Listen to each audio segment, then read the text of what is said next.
उत्तर प्रदेश के एक छोटे से गांव देवगढ़ के बाहर एक पुरानी पगडंडी थी। वो रास्ता मिट्टी का बना हुआ था, जिसके दोनों ओर सूखे खेत और जंगली झाड़ियां फैली रहती थीं। दिन में भी वहां अजीब सा सन्नाटा रहता और रात होते ही वो रास्ता मानो दुनिया से कट जाता था। उस पगडंडी का अंत सीधे एक घने जंगल में जाकर होता था और सबसे डरावनी बात ये थी कि उसी रास्ते के बीचों बीच गांव का पुराना शमशान घाट पड़ता था।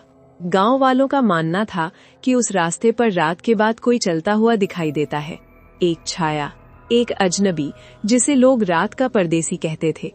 किसी ने उसे साफ नहीं देखा था, लेकिन कई लोगों ने उसकी मौजूदगी महसूस की थी।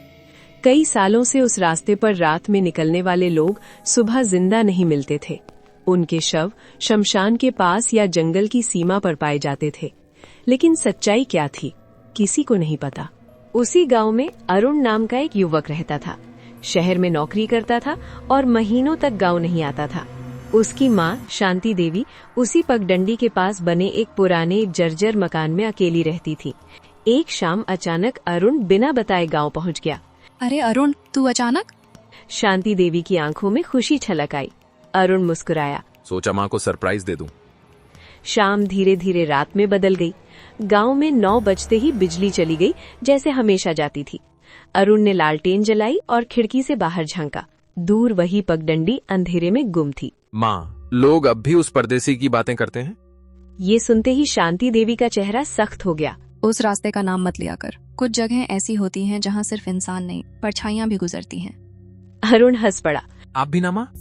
लेकिन शांति देवी की आंखों में डर साफ था। करीब 11 बजे अरुण की नींद टूटी। बाहर से किसी के कदमों की आवाज आ रही थी, धीरे धीरे मिट्टी पर घिसटती हुई चाल। अरुण खिड़की के पास गया।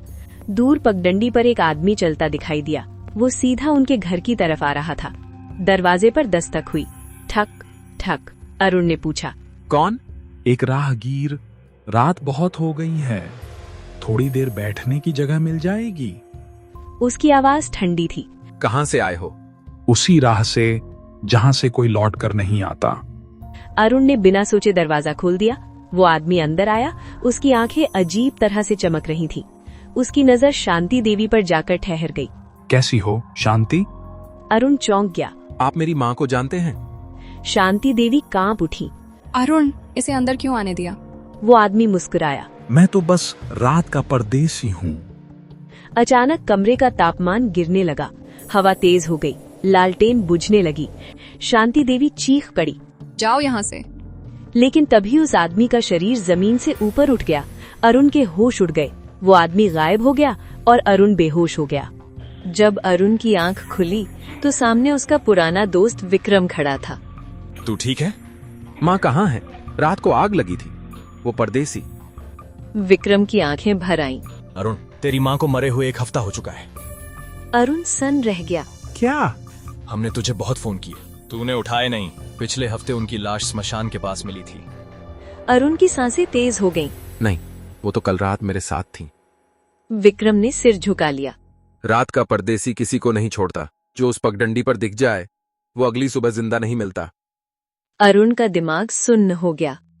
अरुण ने कांपते हाथों से अपनी माँ की अस्थियां नदी में प्रवाहित की। जैसे ही उसने कलश खाली किया, उसे लगा जैसे दूर किनारे पर कोई खड़ा है। सफेद साड़ी, माँ की आकृति। वो मुस्कुरा रही थी, फिर धीरे धीरे धुंध में विलीन हो गई। अरुण समझ गया, उसकी माँ की आत्मा घर और बेटे के मोह में अटकी हुई थी। वो उसे आखिरी बार देखने आई थी। अब वो मुक्त थी। देवगढ़ के बाकी लोग मुक्त नहीं थे।